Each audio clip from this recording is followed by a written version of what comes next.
¿Qué tal? Esto es Butaca VIP, aún desde Sonora, México, y seguimos repasando a las protagonistas de la temporada de premios. Aquí están mis redes sociales: en Instagram soy leila.cárdenas y en Twitter @leilacárdenas28.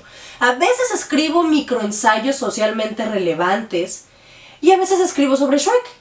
Y a veces sobre ambas. Mujercitas, Little Women, Womencitas, Les Quatre Filles de Dr. Marsh, la historia de 4 hermanas pasando su adolescencia a finales del siglo XIX, tiene al menos 5 adaptaciones al cine y otras tantas en televisión a sus más de 150 años de edad, porque su tema principal es el descubrimiento de lo que significa ser mujer. Y eso es tan relevante ahora como lo era en la época de la Guerra Civil estadounidense. Esta versión viene con un pedigrí genial porque tiene al dúo dinámico de Greta Gerwig y Saoirse Ronan. It's Saoirse Ronan. Estas morras básicamente hicieron su audición para Little Women con Lady Bird en 2018, dirigida por Gerwig y protagonizada por Ronan. Ambas son historias de época, creo que el 2002 ya se puede considerar de época, ¿ven? Con una protagonista adolescente tenaz, obstinada y rebelde, y básicamente Lady Bird es Jo March si Jo fuera más prepotente y con mucho menos talento literario, pero el punto es que ambas son comings of age. ¿Alguien más se agregó al club de fans de Mujercitas? Ok.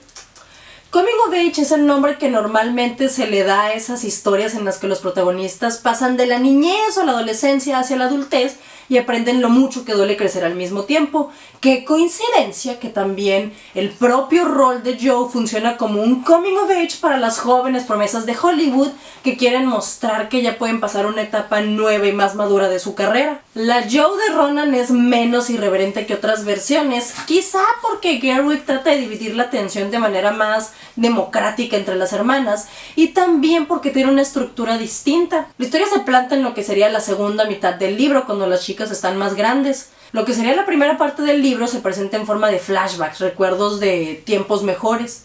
Así que a lo largo del filme vemos a una Jo más sobria, más Josephine y menos Jo, pero esto le permite balancear los momentos de irreverencia y de rebeldía con otros de vulnerabilidad. Tenemos a una Jo mucho más abierta a admitir sus inseguridades, y esta lucha interna es lo que lo hace una heroína feminista tan empática. A veces imaginan a Jo de 60 años quemando brasieres y marchando con las sufragistas, y es como que... Bueno, largo aquí, largo, gana.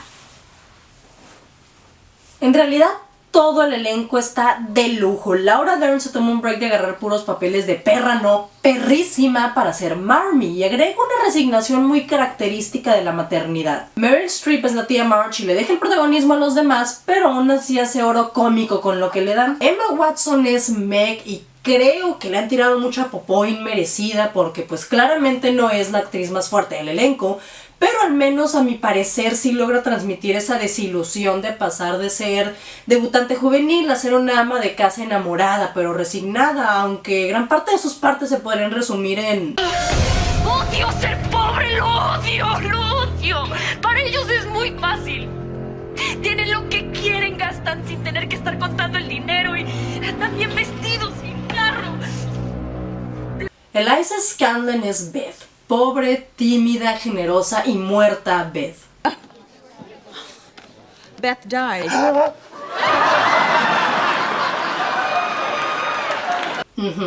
No ubico a Scanlon de otras partes, pero su manera de interpretar el papel es de la única manera en la que debe de ser. Absolutely heartbreaking. Es la hermana que peca de tímida y por eso puede parecer gris cuando en realidad tiene el corazón más grande de todas, cuyo único error es querer ayudar más allá de sus posibilidades, lo cual hace que el personaje tenga una trayectoria trágica, sí, pero al mismo tiempo orgánica. No se ve otro final posible para Beth. Timothy Chalamet es Laurie y no es tan encantador como la versión de Christian Bale en el 94, además de que no es tan genuina la actuación. Siempre estás consciente de que estás viendo a Timothy Chalamet, pero sigue teniendo los elementos para ser un Laurie de ensueño.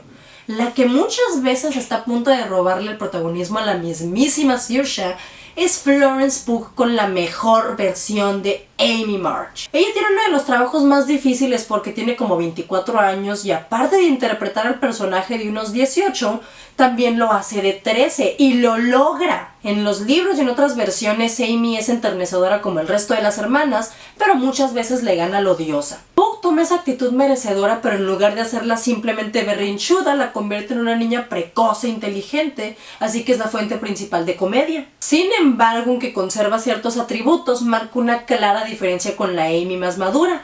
Ella y Saoirse son las MVP del elenco. Y bueno, los personajes son lo más importante de esta historia, incluso más que en la narrativa. Así que si ellos funcionan, la chamba ya está hecha. La química entre todos es muy genuina, es muy cálida, cada quien tiene dimensiones y su momento de brillar. Pero aparte de eso, de todas las demás versiones, la dirección y el guión de Gerwig son los más creativos. Para empezar está la manera de contarlo que, como ya les dije, se ubica en un presente para mostrarnos lo demás a través de flashbacks. De esa manera, aunque todo el tiempo son pobres, los primeros años tienen cierta calidez y abundancia que no tienen los demás. Incluso lo podemos ver en los colores y en la iluminación. Hasta la enfermedad de Beth se retrata de manera distinta dependiendo del punto temporal en el que esté. Al contrario, el presente es mucho más gris, frío, es hostil, y de esta manera el tema de la pérdida de la inocencia y de la niñez pega mucho más. Le da a la cinta una seriedad y sobriedad que las otras versiones no tienen. Y respecto al guión, una de mis partes favoritas es este guiño que hacen al final cuando Joe está estableciendo los términos con los que publicará su libro. La autora de Mujercitas, Louisa May Alcott, publicó la primera parte de su libro en 1868. En ese entonces la historia llegaba hasta la curación de Beth y el regreso del papá. El éxito fue tal que el editorial le pidió inmediatamente una secuela que resolviera los hilos sueltos.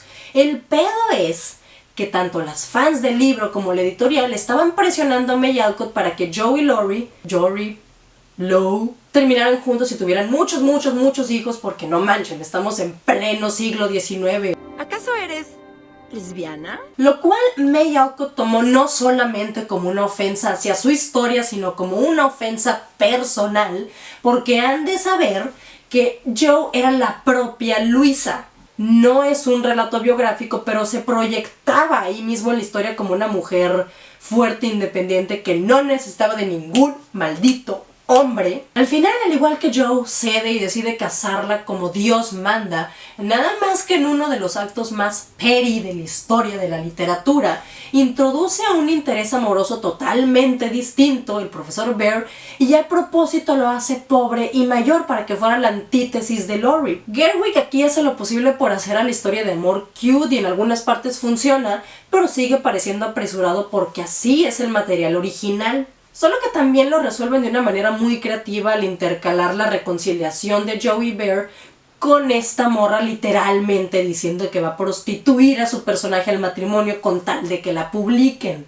Porque May Alcott lo hace con toda la hazaña del mundo, queriendo hacer enojar a sus lectoras que shippeaban a Joe y Laurie, como yo. Y miren, el tema de Joe, Laurie, Amy y Bear me emperra, ¿ok? Y sí, suena poco feminista, pero es nada más porque tiene tanto sentido en el libro. Al ver la versión del 2019 tienes una vaga idea de cómo es la relación de Joe y Laurie, pero en el libro es una de las piedras angulares. Creo que Joe pasa más tiempo con Laurie que con sus propias hermanas y la amistad de ambos es probablemente tan importante como la relación familiar.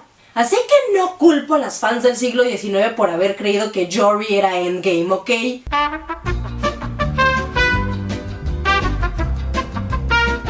Porque la narrativa lo implica de manera muy fuerte ya. Y sí, el que mi shippeo de Jory me amargue la vida es mi problema, pero incluso si nos quedamos en esta onda platónica entre ambos, se nota que Greta Gerwig no tiene mucho interés en ello.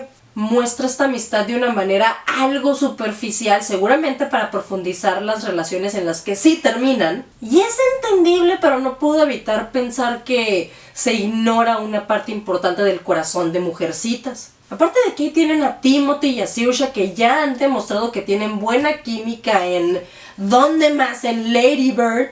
Pero bueno, creo que ese es mi único reproche, la verdad. Como ya dije, se toman unas decisiones de dirección bastante interesantes, como los colores, el modelo narrativo, la manera en que se leen algunas cartas y el trabajo de cámara también juega un poco con el estilo clásico. En fin, Mujercitas no es una historia que te haga cuestionarte el sentido de la vida, pero para haberse creado en su época resuena de una manera muy impresionante todavía. No sé cómo tomar el que las cuestiones actuales de feminidad se sigan pareciendo mucho a las de 1868, pero el mensaje principal es que no importa qué tipo de mujer quieras ser, ama de casa, artista, apasionada, abnegada, si eso te hace sentir completa, you go girl. En lugar de darnos un modelo ideal de feminidad de acuerdo a los vicios y virtudes de cada personaje, nos muestra a cada una como un ser complejo, multidimensional, que no representa perfectamente a su modelo porque entre todas empalman ciertas inseguridades y puntos vulnerables. Miren quién volvió al nido.